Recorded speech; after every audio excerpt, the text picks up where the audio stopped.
تصور میں رخ پاک رسالت ہو تو کیا کہنا، اور گھٹا چاری فضا ٹھنڈی ہوا محوے نوا سنجی، گھٹا چائی فضا ٹھنڈی ہوا محوے نوا سنجی، اب ایسے میں اگر ان کی زیارت ہو تو کیا کہنا، اب ایسے میں اگر ان کی زیارت ہو تو کیا کہنا، تصور میں رخ پاک رسالت ہو تو کیا کہنا، اور وہی دل ہاں وہی یعنی، وہی دل ہاں وہی یعنی اسیر قافلے مشکل، وہی دل ہاں وہی یعنی اسیر قافلے مشکل، میرے آقا تیرا دارالحکومت ہو تو کیا کہنا، میرے آقا تیرا دارالحکومت ہو تو کیا کہنا، تصور میں رخ پاک رسالت ہو تو کیا کہنا، اور نہ آئے یاد کچھ بھی ماں سوائے گنبد خضرا، نہ آئے یاد کچھ بھی ماں سوائے گنبد خضرا، ہمیں سارے جہاں سے ایسی غفلت ہو تو کیا کہنا، ہمیں سارے جہاں سے ایسی غفلت ہو تو کیا کہنا، جہاں جاؤں وہاں نور ہدایت ہو تو کیا کہنا، اور تصور میں رخ پاک رسالت ہو تو کیا کہنا۔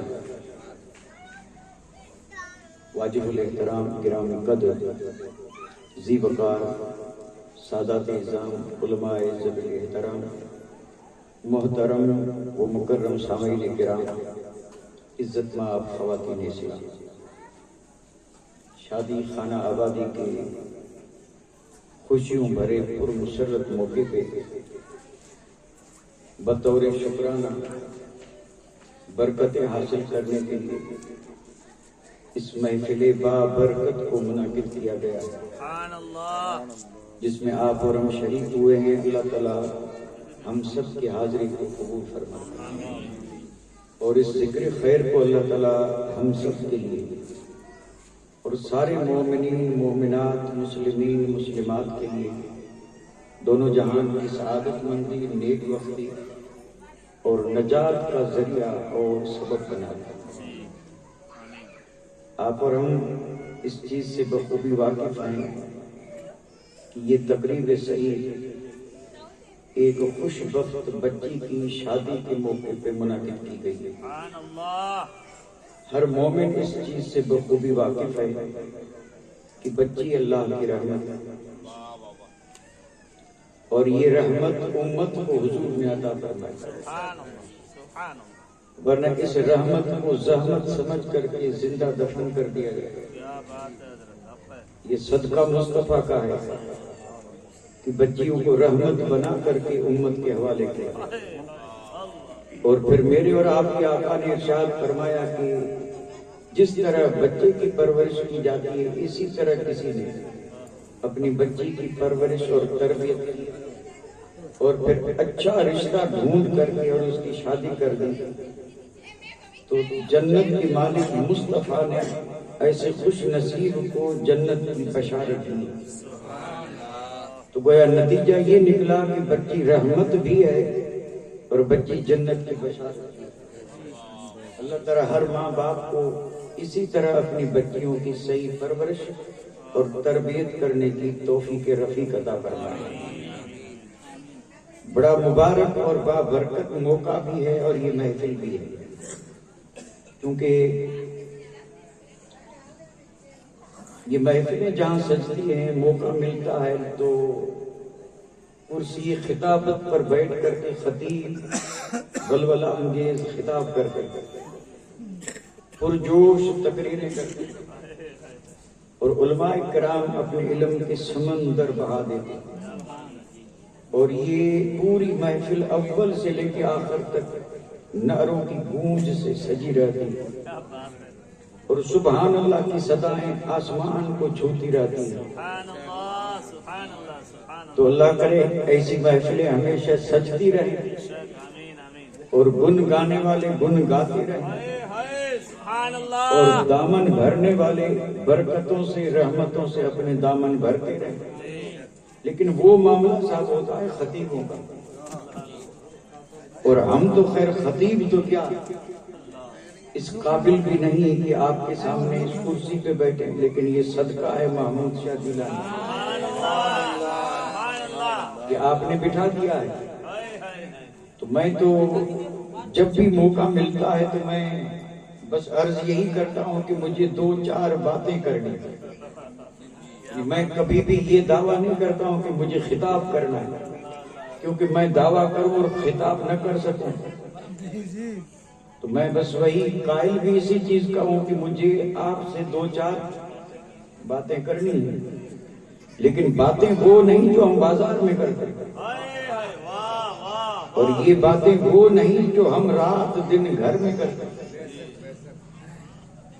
یہ باتیں وہ ہیں کہ یہ جہاں بھی ہوتی ہیں وہاں رحمت برستی ہے۔ یہ باتیں وہ ہیں جہاں بھی ہوتی ہیں، اگر گھر میں ہیں تو گھر میں برستی ہے۔ یہ باتیں اگر کوئی خوش نصیب گلی میں جاتے ہوئے کر رہا ہے تو اس پہ برس رہی ہے، اور مسجد میں بیٹھ کے اگر یہ باتیں کریں تو رحمت وہاں برستی ہے۔ تو گویا کہ پتہ یہ چلا کہ رحمت ڈھونڈ رہی ہے ان باتوں کو، جہاں یہ باتیں ملی وہاں رحمت برسی، اور اس کے لیے شرط نہیں ہے کہ شامیہ نہ ہو، کیا بات ہے، فرش بچھاؤ، اللہ کمکمے لگے ہوں، دعوت دے کر کے اعزا اقربا کو بلایا گیا، کوئی ضروری نہیں ہے۔ 2 آدمی بھی بیٹھ کر کے یہ باتیں کریں گے تو 2 پہ برسی، سبحان اللہ۔ اور آگے بڑھ کر کے اگر میں یہ جملہ کہوں کہ اگر 2 میسر نہ آئے، تنہا ہے اور وہ یہ بات اپنے آپ سے کرے تو وہاں برسی، وہ کوئی یہ بات کرنے والا، اور اللہ توفیق دے باتیں کریں، لیکن کبھی ایسی باتیں بھی کریں جن باتوں پہ رحمت برسے، اور یہ باتیں ہیں اللہ اور اس کے رسول کی باتیں، اور یہ باتیں ہیں قرآن اور حدیث کی باتیں، اور یہ باتیں ہیں شریعت پاک کی باتیں جو آج ہمیں اور آپ کو کرنی ہے۔ اللہ توفیق عطا فرمائے، اور اگر ہمارے دل میں اخلاص ہے تو انشاءاللہ مالا مال ہو جائیں گے، نفاق سے رب بچائے۔ دعا کریں کہ اللہ اخلاص کی دولت عظیم عطا فرمائے۔ موقع محل کا لحاظ کرتے ہوئے میں نے بڑی مشہور آیت پڑھی ہے، بڑی مشہور آیت، لیکن اس آیت مقدسہ کا پہلے میں صرف ترجمہ کروں گا، اور ترجمہ کرنے کے بعد سمجھانے کے لیے اسی آیت کی روشنی میں ایک چھوٹی سی تمہید وہ آپ کی خدمت میں عرض کر کے اور پھر اپنا سفر جاری رکھوں گا، اور پھر دیکھوں گا جہاں تک آپ کا ساتھ رہے گا میں چلتا رہوں گا، اور جہاں آپ نے ساتھ چھوڑ دیا تو تنہا میں بھی نہیں چل سکتا۔ ہم سفر ہو تو سفر آسان ہوتا ہے، اور آج ہمارے ہم سفر آپ بنے، اور کتنے اچھے ہم سفر ہیں، کتنے اچھے ہم سفر ہیں کہ آدھی رات ہوئی پھر بھی بیٹھے، اور بیٹھنا ہی بتا رہا ہے کہ ہم ساتھ نہیں چھوڑیں گے، نہ یہاں نہ وہاں۔ اللہ توفیق عطا فرمائے۔ کتنی برکت آیت پڑھی میں نے، زبردست آیت پڑھی، ترجمہ سنتے ہی ایمان والے جھوم جاتے ہیں، اور اس میں جس حقیقت کو بیان کیا گیا ہے یہ سننے سے نہیں غور کرنے سے سمجھ میں آئے گی۔ اس آیت میں جس حقیقت کو بیان کیا گیا وہ صرف سننے سے بھی نہیں، سمجھانے سے بھی نہیں، بلکہ خود آدمی غور و فکر کرے تب سمجھ میں آئے گا۔ تو ہمیں سننا بھی ہے، اور سن کر کے اس پہ خود اپنے غور بھی کرنا ہے، فکر بھی کرنا ہے، یعنی غور و فکر۔ رب ارشاد فرماتا ہے اللہ و رسولہ، اللہ اور اس کا، سبحان اللہ، بات 2 کی ہے، اور ان 2 کے سوا تیسرا ہے ہی کون؟ 2 ہیں، تیسرا ہے ہی کون؟ اگر آئے تو صدقہ دوسرے کا ہے۔ اللہ و رسول، یعنی اللہ اور اس کا رسول۔ اب آگے آیت پر غور کریں، احق کو، یعنی اللہ اور اس کے رسول زیادہ حق رکھتے ہیں، زیادہ حقدار ہیں۔ تو کیا یہاں میں یہ بھی سمجھاتا چلوں کہ حق کسے کہتے ہیں؟ یہ تو ہر آدمی سمجھتا ہے، چاہے جس زبان کا بولنے والا ہو، حالانکہ لفظ عربی ہے لیکن بولتے سب ہیں، اور جو اردو سے نفرت کرتے ہیں وہ بھی عربی بول رہے ہیں۔ حالانکہ یہ ایک نظریہ ہے کہ اردو مسلمانوں کی زبان ہے، تو پھر عربی کس کی زبان ہے؟ تو یہ تو بدرجہ اولا مسلمانوں کی ہے۔ تو یہ حق کا لفظ سب بولتے ہیں، ہم بھی بولتے ہیں، آپ بھی بولتے ہیں، اور اس حق کے لیے تو بڑے جھگڑے ہو رہے ہیں، اور ہر آدمی اپنے حق کو حاصل کرنے کے لیے رات دن محنت کر رہا ہے اور سوچتا ہے کہ میرا حق ہے، کسی بھی صورت میں دوسرے کو اس پہ قبضہ کرنے نہیں دوں گا، کیا ہے تو چھین لوں گا، اور چھیننے کے لیے برسوں کی محنتیں ہو رہی ہیں، یہاں سے لے کے دلی تک پہنچے۔ حق اس حق پہ نظر رہے، اور یہاں صرف حق نہیں بلکہ احق کو، لفظ احق کو ہے، یعنی زیادہ حق ہے کس کا؟ اللہ اور اس کے رسول کا، یعنی اللہ اور اس کے رسول کا زیادہ حق ہے۔ لیکن وہ حق ہے کیا؟ تو آگے آیت نے اس کی وضاحت کر دی، ان یردوہ، حق یہ ہے کہ راضی کرنا ہے تو رب کو کرو، کیونکہ حق رب کا ہے، اور راضی کرنا ہے تو رسول کو کرو، کیونکہ زیادہ حق رسول کا۔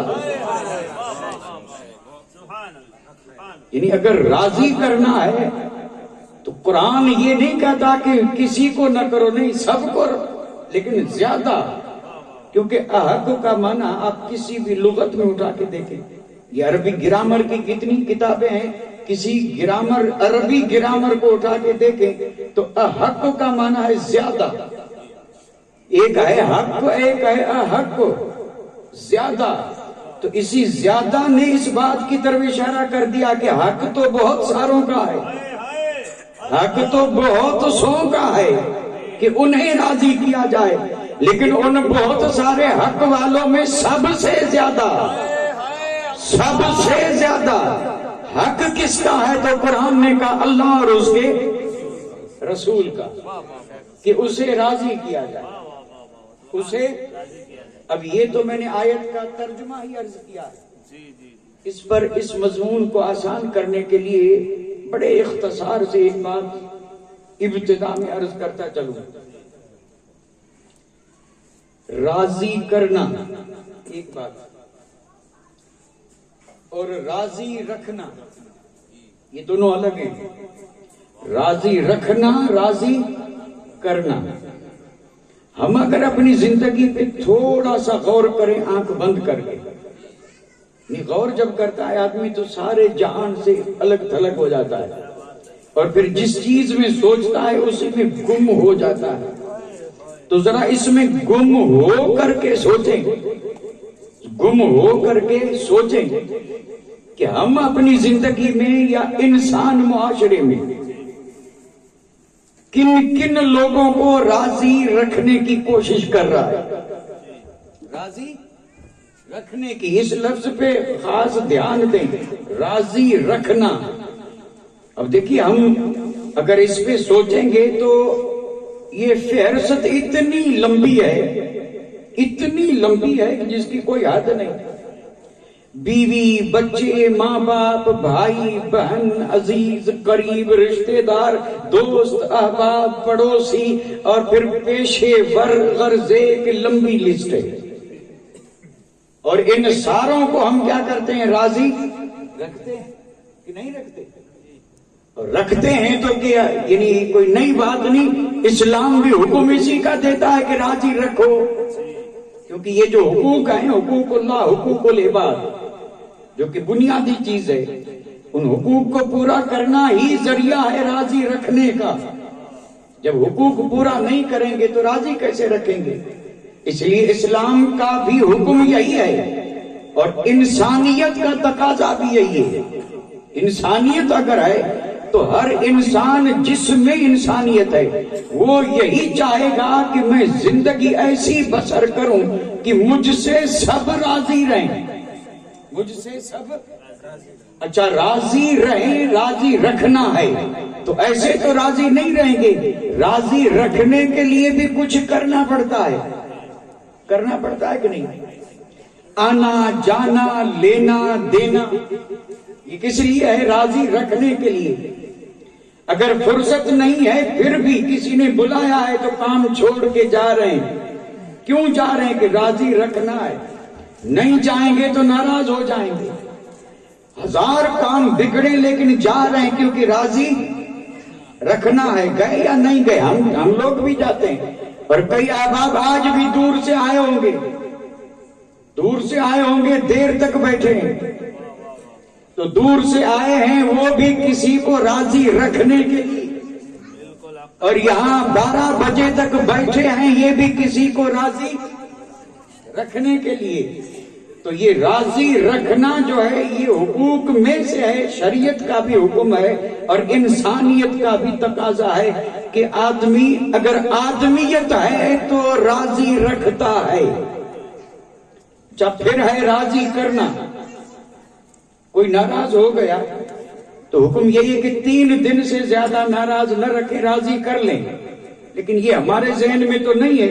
ہمارے معاشرے میں یہ بات بالکل مشہور ہے کہ وہ اگر 1-2 سال تک ناراض ہے تو راضی کرتے نہیں ہیں، لیکن جہاں کہیں ایسا موقع آیا تو لوگ کہتے ہیں کہ بھائی تیرے گھر خوشی آئی اور وہ خوش نہیں ہے، ذرا راضی کر لے۔ تو اب آیا موقع راضی کرنے کا، اب راضی کرنا ہے۔ اب راضی کرنے کے لیے ہو سکتا ہے 2 دن 4 دن ہفتہ مہینہ لگ جائے، ہو سکتا ہے پڑوسیوں کو لے کے جائیں راضی ہو جائے، ہو سکتا ہے کہ کسی بڑے کو لے کے جائیں، کچھ لوگ قرآن بھی لے جاتے ہیں، کچھ لوگ بچیوں کو لے جاتے ہیں، کچھ لوگ اہل بیت کو لے جاتے ہیں۔ کیوں راضی کرنا ہے؟ راضی اب یہ چیزیں میں بڑے اختصار سے عرض کر رہا ہوں، یہ سننے کی نہیں سوچنے کی ہیں، سوچنے کی، ذرا اس پہ آپ بھی سوچیں۔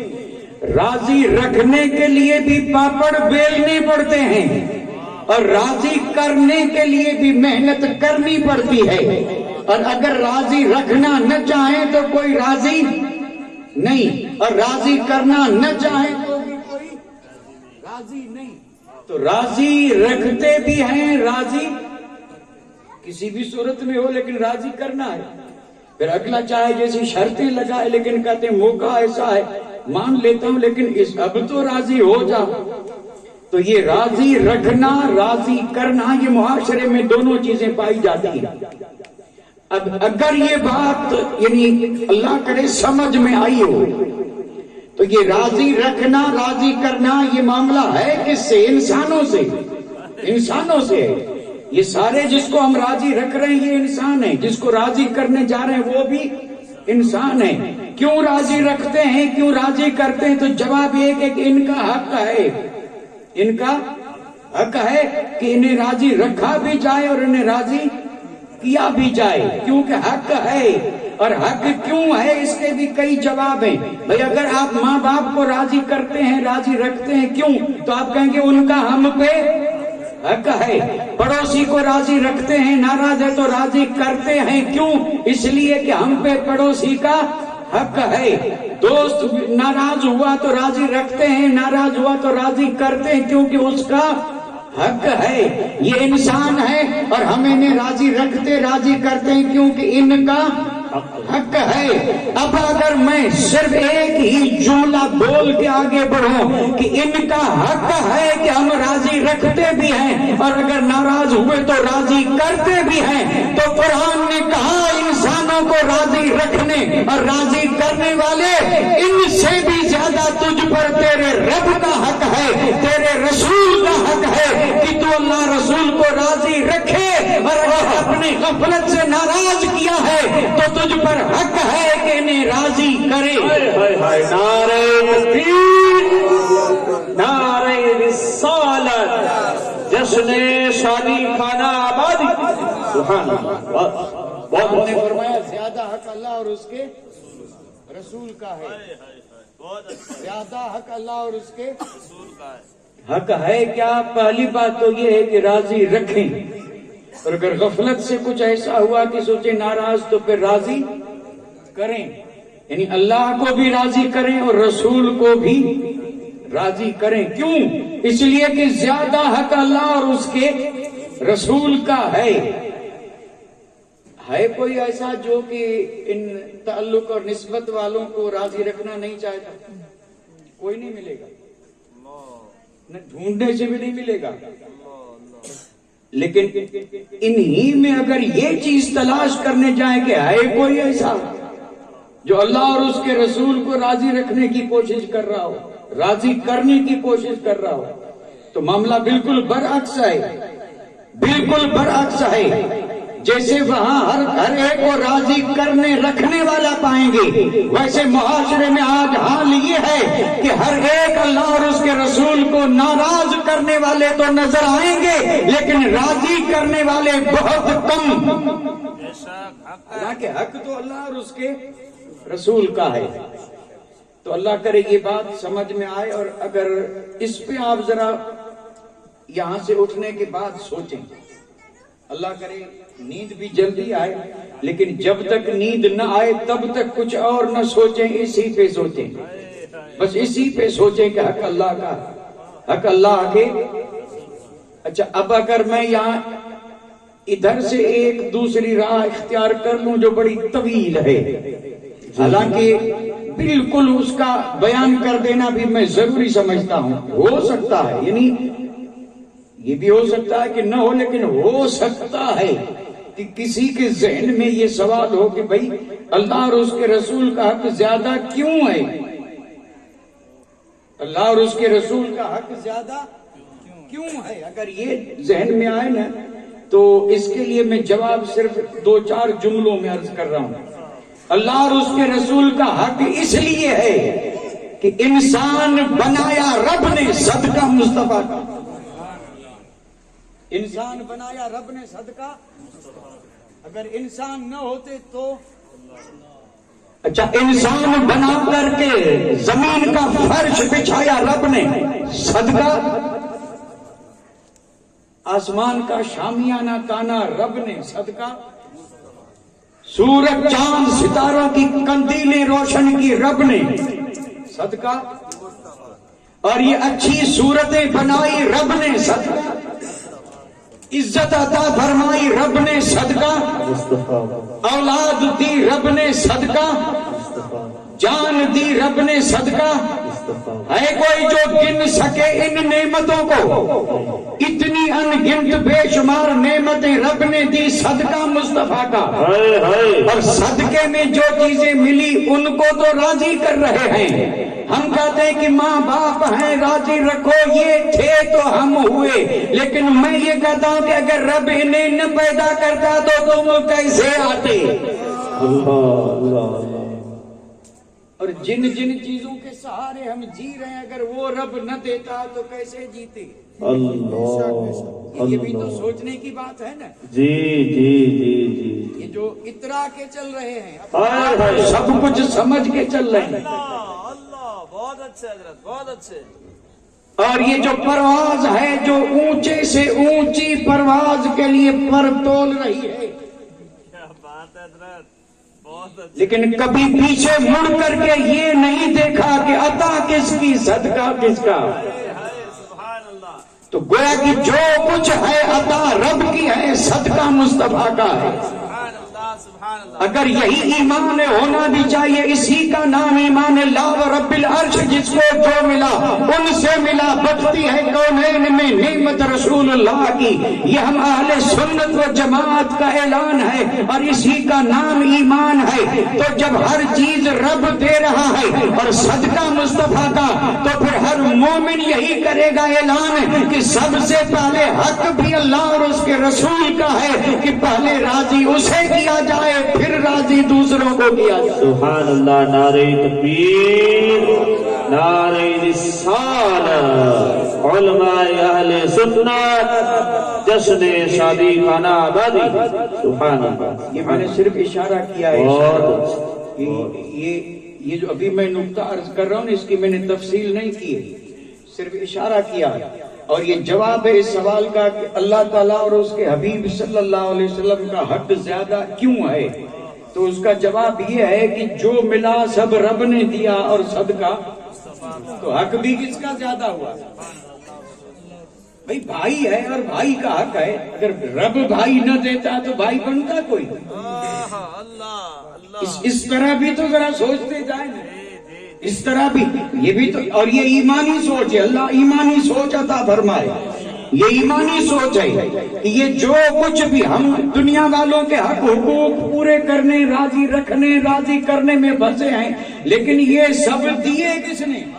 یہ رشتے، یہ تعلقات، یہ سمبند اور یہ جتنے بھی آپس میں بام روابط ہیں، یہ سب بنائے رب نے صدقہ مصطفیٰ کا، کیونکہ ہمارا ایمان اور عقیدہ ہے کہ دیتا رب ہے، صدقہ مصطفیٰ کا، خالق خدا ہے، مالک مصطفیٰ، اور اس کا اعلان خود میرے آقا نے فرمایا واللہ یعطی انا قاسم، فرمایا کائنات کو جو بھی مل رہا ہے دیتا خدا ہے، تقسیم میں کرتا ہوں۔ واہ واہ واہ، سبحان اللہ سبحان اللہ، بہت اچھا۔ کوئی ایمان والا ہے ایسا جو اس پہ ایمان نہ رکھے؟ جب ایمان یہ ہے کہ دیتا خدا ہے اور تقسیم مصطفیٰ کرتے ہیں، تو پھر حق بھی کس کا ہے؟ خدا اور اس کے رسول کا۔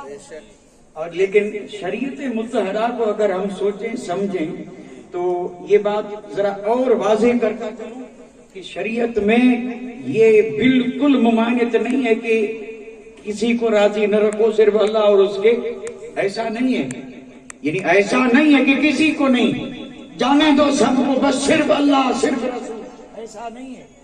اگر ایسا ہو تو پھر حقوق کس لیے ہیں؟ اور پھر اسلام جو فطرت، دین فطرت ہے، اور فطرت کا یہ تقاضا ہے کہ راضی سب کو رکھنا ہے، اور اسلام تو یہ دیتا ہے کہ ہو سکے تو دشمن کو بھی راضی رکھے۔ یہ صرف اسلام کا پیغام ہے، باقی کہیں کسی جگہ پہ یہ نہیں ملے گا۔ دشمن کو دشمن بن کے جواب دو، سب کہیں گے، لیکن دشمن کو دوست بن کر کے اور دکھا دو، یہ پیغام اسلام کا ہے۔ اور یہ کردار میرے اور آپ کے آقا تاجدار مدینہ کا ہے، اور میرے آقا کی سنتوں پر چلتے ہوئے اور صحابہ کرام نے بھی یہی کردار دنیا کے سامنے رکھا ہے کہ اگر کوئی راہ میں کانٹے بچھائے تو کانٹے بچھانے والوں کے لیے پھر کانٹے بچھانے والوں کی کمی نہیں ہے، لیکن تم نے اگر کلمہ پڑھا ہے تو کانٹے ہٹا کے دشمن کے لیے پھول بچھا دو۔ سبحان اللہ سبحان اللہ، نعرہ تکبیر، نعرہ رسالت۔ اسلام کا یہ پیغام بھی کتنا با اثر ہے، اس میں بھی کتنی تاثیر ہے۔ وہ تاثیر یہ ہے کہ اگر کانٹے ہٹا کے دشمن کے لیے پھول بچھاؤ گے تو پھر ایک دو دن نہیں گزریں گے کہ دشمن کانٹے بچھانا چھوڑ کے تمہاری راہ میں بھی پھول بچھا دے گا۔ تو راضی تو سب کو رکھنا ہے، سب کو رکھنا ہے، لیکن سب سے زیادہ کس کو؟ اللہ اور اس کے۔ اب یہاں ایک سوال میں کر سکتا ہوں لیکن کروں گا نہیں، اور اجازت دیں تو کر دوں، بھاری تو نہیں ہوگا؟ برداشت نہ بھی کریں گے تو جائیں گے کہاں؟ برداشت نہیں بھی کریں گے تو جائیں گے کہاں؟ جواب یہ ہے کہ کرنا ہی پڑے گا، اور یہ تو میں صرف آپ یعنی محبت ہے اس لیے اجازت لے رہا ہوں، ورنہ آپ سے اجازت لینے کی بھی ضرورت نہیں ہے، خود کرسی مجھے اجازت دے چکی ہے۔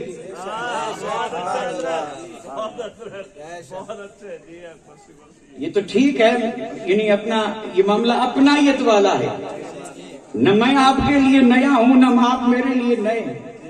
کچھ لوگ ضرور نئے دکھائی دے رہے ہیں، ہاں انہیں ضرور حیرت ہوتی ہوگی، لیکن جو ہمیشہ ہم آپس میں گفتگو کرتے رہتے انہیں کوئی حیرت نہیں ہوگی۔ حق کس کا؟ اللہ اور اس کے، اور کیوں ہے وہ بھی میں نے بتا دیا، کیوں ہے وہ بھی تھوڑا سا اشارتاً بتا دیا کہ سب کچھ رب نے دیا ہے تو حق بھی تو اسی کا بنے گا، اور سب کچھ صدقہ مصطفیٰ کا ہے تو سب سے زیادہ حق بھی مصطفیٰ کا۔ اب میں جو سوال کر رہا ہوں وہ یہ ہے کہ ہم کون؟ ہم اللہ اور اس کے رسول کے حق کو زیادہ سمجھ کے اس کو راضی کر رہے ہیں یا دنیا والوں کو؟ یہ ہے بڑا بھاری سوال۔ یعنی ہم کس کو راضی کر رہے ہیں، اللہ اور اس کے رسول کو، یا معاشرے میں جن کے ساتھ زندگی بسر کر رہے ہیں ان کو، اپنے آپ کو، اہل و عیال کو، دوست احباب کو، بستی والوں کو، شہر والوں کو؟ ہم کس کو راضی کرنے میں لگے ہیں، ان کو یا اللہ اور اس کے؟ جواب کون دے؟ میں دوں؟ ہم کس کو راضی کر رہے ہیں، اس کا جواب کون دے گا؟ اس کا جواب تو دینا ہے جو سنے وہی دیں گے نا، لیکن وہ دیں گے نہیں، کیونکہ ہاں کہیں تب بھی پھنسیں گے، نہ کہیں تب بھی پھنسیں گے۔ تو ثابت یہ ہوا کہ ہمارا حال تو یہ ہے کہ ہم نہ ہاں کرنے کے قابل ہیں اور نہ کرنے کے قابل ہیں، نہ ہاں کے قابل ہیں اور نہ، لیکن قسم رب کی جو مصطفیٰ کا غلام ہے، سیرت پڑھ کے دیکھ لیں، 1400 برس پر ہماری اس بڑی طویل تاریخ پڑھ کے دیکھ لیں، جس نے پڑھا لا الہ الا اللہ محمد الرسول اللہ، بس کلمہ پڑھنے کے بعد اس نے اگر راضی کیا ہے تو اللہ کو اور اس کے رسول کو، اور اس سے جب کسی نے پوچھا تو اس نے سینہ ٹھوک کر کے کہا کہ میں کسی کی پرواہ نہیں کرتا، میں جب بھی راضی کرتا ہوں تو یا اللہ کو یا اللہ کے رسول کو۔ سبحان اللہ، نعرہ تکبیر، نعرہ رسالت، عظمت مصطفیٰ، شان غلام مصطفیٰ۔ سبحان اللہ، سبحان اللہ، بہت اچھے حضرت، ماشاءاللہ۔ خیر ہمارا جو حال ہے وہ تو سب پہ عیاں ہے، یہ تو میں نے صرف تھوڑا سا لائٹ ہو اس لیے یہ بات عرض کر دی کہ ہم بھی تو کچھ ہیں نا، کہ کچھ نہیں ہے، تو پھر ہماری بھی تو بات ہونی چاہیے نا بھئی۔ ہماری بات نہ ہو اور مجلس ہو جائے تو یہ تو نا انصافی ہوگی، اس لیے میں نا انصافی نہیں کر رہا ہوں، انصاف کر رہا ہوں کہ کچھ تو ہم بھی سوچیں نا۔ رب نے عقل دی ہے، شعور دیا ہے، نفع نقصان سے بڑے واقف ہیں، زبردست بینک بیلنس کتنا ہے سب خبر ہے، لیکن کام کب تک آئے گا سب خبر ہے، اور ایک دن وہاں پر جو بیلنس یعنی کام آنے والا ہے وہ کتنا ہے وہ بھی سب خبر ہے۔ ایسا نہیں کہ خبر نہ ہو۔ تو حق اللہ اور اس کے، ابھی تک میں نے جو کچھ عرض کیا ہے وہ یہ ہے کہ حق سب کا ہے، زیادہ حق اللہ کا ہے کہ اسے اتنا ہی بولا ہے، یعنی سب کو راضی رکھنا ہے، راضی کرنا ہے، لیکن زیادہ حق کس کا؟ اللہ اور اس کے۔ یہ ہوا اس گفتگو کا ایک پہلو، بس اور دوسری بات ہے جس کو دوسرے پہلو کی شکل میں عرض کر کے اجازت دوں گا، اب تیسری بات کی ضرورت ہی نہیں ہے۔ اب حق ہے اللہ اور اس کے رسول کا کہ اسے راضی کیا جائے، اسے اللہ اور رسول دو ہیں نا، اللہ اور اللہ خالق ہے اور رسول مخلوق ہے، اللہ محب ہے اور رسول محبوب ہے، اللہ بھیجنے والا ہے، رسول وہ جس کو اللہ نے بھیجا، دو ہیں نا۔ یہ میں وہ سمجھانے والی بات کر رہا ہوں، ورنہ اگر وہ روحانیت تصور والی بات کریں تو وہاں کہتے ہیں دو ہی ہے ہی نہیں، وہ ہم کیا سمجھیں؟ اور وہاں تو بزرگوں نے لکھا کہ جو دو کہے وہ ٹیڑھی آنکھ والا ہے، وہ ایسا ہے جو یعنی ایک چیز کو دو دیکھے، بھینگا جس کو بولتے ہیں۔ لیکن یہاں دیکھیں اللہ اور رسول دونوں کو راضی کرنا ہے، ایک ہی وقت میں دو کو راضی کرنا آسان ہے یا مشکل؟ مشکل ہے نا، کیونکہ دو ہیں، اگر دو ہوں تو ظاہر بات ہے دو ہیں تو پسند دونوں کی الگ ہوگی، ایک کو راضی کرنے جائیں ہو سکتا ہے دوسرا اسے ناراض ہو جائے، اور ایک کو کوئی چیز پسند ہو ضروری نہیں کہ دوسرے کو بھی پسند ہو، کیونکہ دو ہیں، دوسرے کی پسند کچھ اور ہے۔ ایک کو پسند یہ ہے کہ آپ اس کے سامنے کھڑے رہیں اور دوسرے کو پسند یہ ہے کہ آپ بیٹھے رہیں، اب کیا کریں گے؟ اب کھڑے رہتے ہیں تو ایک راضی، بیٹھتے ہیں تو ایک راضی، اور یہاں راضی دونوں کو کرنا ہے، راضی دونوں کو کرنا. اب کریں کیا؟ تو قرآن مجید میں رب نے فیصلہ فرما دیا اور یہ فیصلہ اہل علم پر واضح ہے، اور جو اہل علم سے دوستی رکھتے ہیں وہ بھی سمجھ سکتے ہیں. قرآن میں بات دو کی ہے، لیکن راضی کرنے والی بات آئی تو دو کی نہیں ایک کی ہے، کیونکہ ضمیر واحد کی ہے. یردو ہو، یہاں ہما نہیں ہے. رب نے یہ نہیں فرمایا کہ دونوں کو راضی رکھو، رب نے فرمایا حق دونوں کا ہے، دونوں کو راضی کر نہیں سکتے.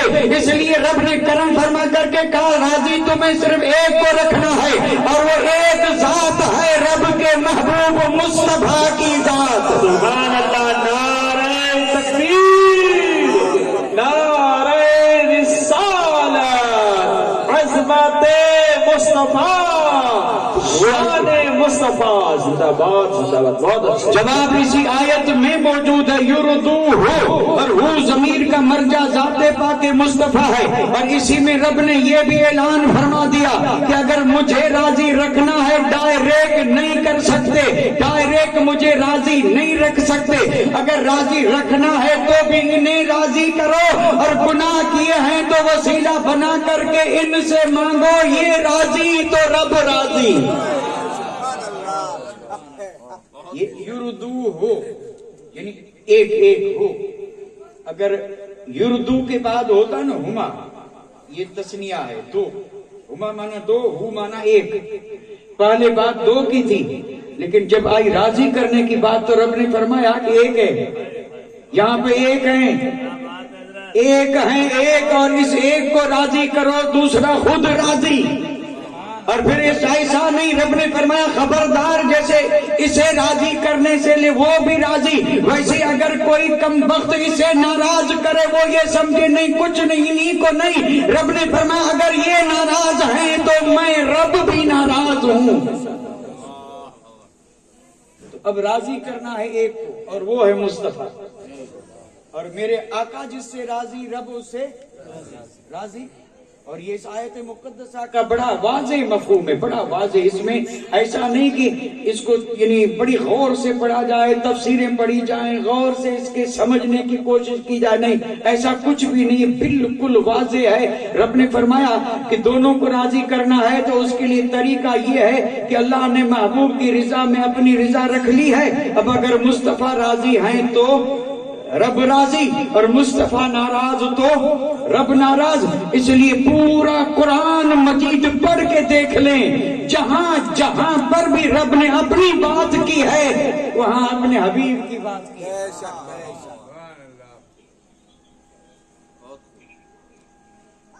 جس نے رسول کی اطاعت کی اس نے اللہ کی اطاعت کی، جس نے رسول کی نافرمانی کی اس نے.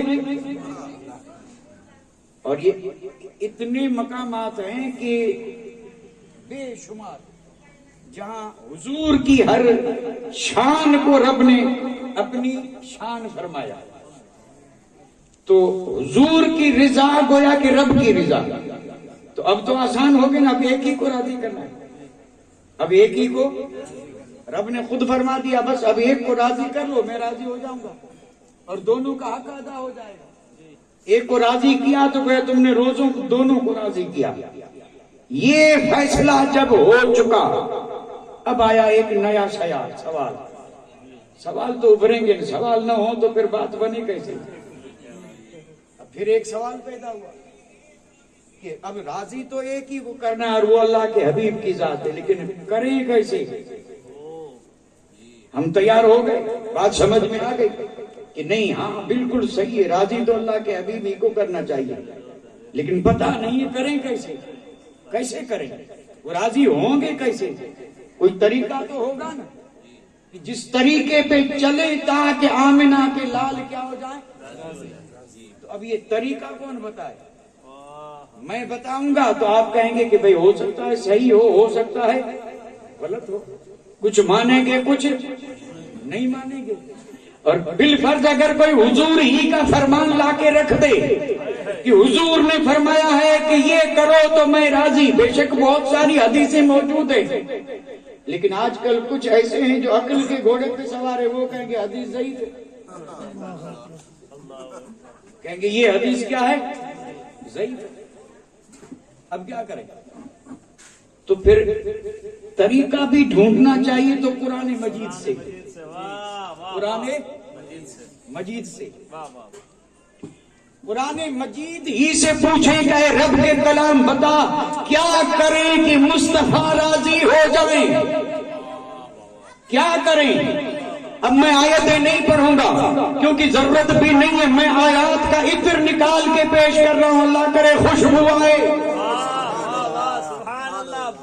آیات کا عطر نکال کے پیش کر رہا ہوں. وہ آیتیں یہ اس بات پر دلیل ہے کہ اگر مصطفیٰ کو راضی کرنا ہے تو یوں کرو.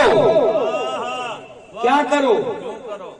کیا کرو؟ تو قرآن یہ کہتا ہے، قرآن یہ کہتا ہے کہ اپنی پسند چھوڑ دو، مصطفیٰ کی پسند سینے سے لگا لو.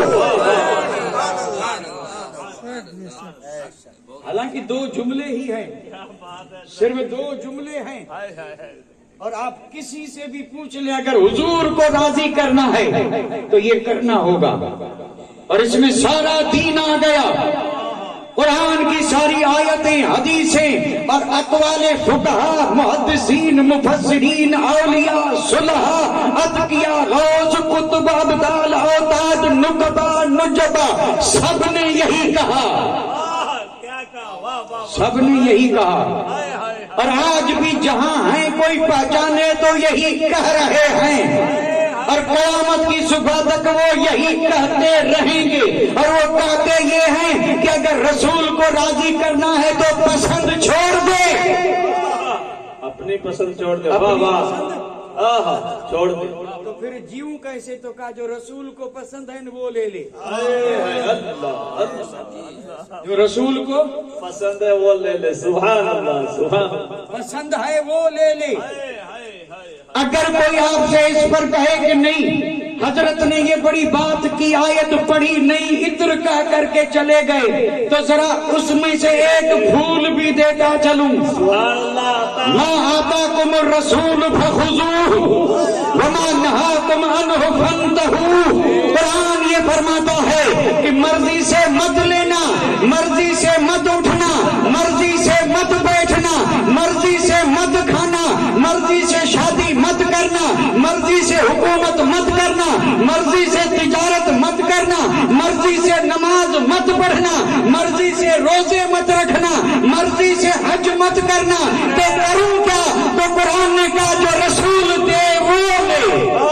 نعرہ تکبیر، نعرہ رسالت، عظمت مصطفیٰ. سبحان اللہ، سبحان اللہ. بہت اچھے ہیں ماشاء اللہ. جو رب نے فرمایا ما آتاکم الرسول تو میں نے اس کا عطر یہ نکالا تھا کہ پسند، رسول جو بھی دیتے ہیں وہ رسول کی پسند ہے، اور جو رسول کی پسند ہے وہ رب کی پسند ہے. میرے آقا نے جو دیا ہے وہ سب وہی ہے جو رب کو پسند ہے، اور وہی رسول کو. میرے آقا نے جو دیا ہے وہ رسول کو پسند ہے یا نہیں؟ داڑھی کس نے دی؟ دی کس نے؟ بتائیے نا. ناراض ہو رہے ہیں کیا؟ کیونکہ میں روشنی میں ہوں، آپ اندھیرے میں، اس لیے آپ کی ناراضگی مجھ پہ واضح نہیں ہو رہی ہے، اس لیے پوچھنا پڑ رہا ہے. کچھ تو اندھیرے میں ہیں، کچھ بہت دور ہیں، بہت دور ہیں. اللہ ان دوریوں کو مٹائے اور اللہ ہمیں قریب کر دے. یہ ہم دعا کر رہے ہیں، حکم نہیں دے رہے. یہ دعا ہے کہ اللہ ہمارے اور آپ کے بیچ کی دوری کو کیا کر دے. یہاں تو پیچھے دیوار آ گئی ورنہ دوری اور بڑھ جاتی. دیوار نہ ہوتی تو دوری، اب پتہ نہیں کیوں اتنی دوری ہے، یہ تو اللہ بہتر جانے. جگہ نہ ہوتی تو الگ بات تھی، جگہ ہے پھر بھی وہاں تھوڑی جگہ کم ہے، پھر بھی بھیڑ وہاں ہے، اور آگے جگہ بہت ہے. نہیں اب کوئی ضرورت نہیں، اب کیا کریں گے. میں یہ عرض کر رہا تھا، یعنی میں عرض کر رہا تھا. کیا کر رہا تھا؟ عرض یہ کر رہا تھا کہ اللہ توفیق دے، بات سمجھ میں آئے، اور کوئی یہ چاہے کہ میں سب کو بعد میں پہلے اللہ کے رسول کو، کیونکہ یہی رسول کا راضی ہونا آگے کام آئے گا. یہ راضی ہونا قبر تک ہے، قبر میں بھی کام اور قبر میں راضی آئے گا رسول کا راضی ہونا، حشر میں کام آئے گا رسول پاک کا راضی ہونا۔ تو اب اگر رسول پاک کو راضی کرنا ہے تو کرنا کیا ہے؟ اس کے لیے میں نے جو جملہ بولا یاد فرما لیں، پسند کو چھوڑنا ہے، اپنی پسند کو۔ تو پھر کرنا کیا ہے؟ جو اللہ کے حبیب کو پسند ہے وہی کرنا ہے، اور جو اللہ کے حبیب کو پسند ہے اس کا ایک نام ہے سنت، اس کا نام ہے جہاں جہاں پر ہی سنت کا لفظ آتا ہے وہ اللہ کے حبیب کو پسند ہے۔ پھر اگر پانی پینا ہی کیوں نہ ہو، کھانا کھانا ہی کیوں نہ ہو، شادی کیوں نہ ہو، غمی کا موقع کیوں نہ ہو، لیکن اس موقع پہ جو اللہ کے حبیب کی سنت ہے وہ اللہ کے حبیب کو پسند ہے۔ تو اپنی پسند کو کیا کرنا ہے؟ چھوڑنا ہے۔ اب اگر یہاں پر ہم ایک فہرست بنائیں اور موجودہ دور میں جو ہماری پسند ہے اس کی لسٹ بنائیں کہ ہمیں یہ پسند ہے، لسٹ بن سکتی ہے کہ نہیں؟ یعنی جو ہمیں پسند ہے اس کی لسٹ بنے گی کہ نہیں؟ اچھا، ایک طرف وہ لسٹ بنا لیں اور بالکل اس کے مقابل میں وہ لسٹ بھی رکھیں جو اللہ کے رسول کو پسند ہے، جو اللہ کے رسول کو۔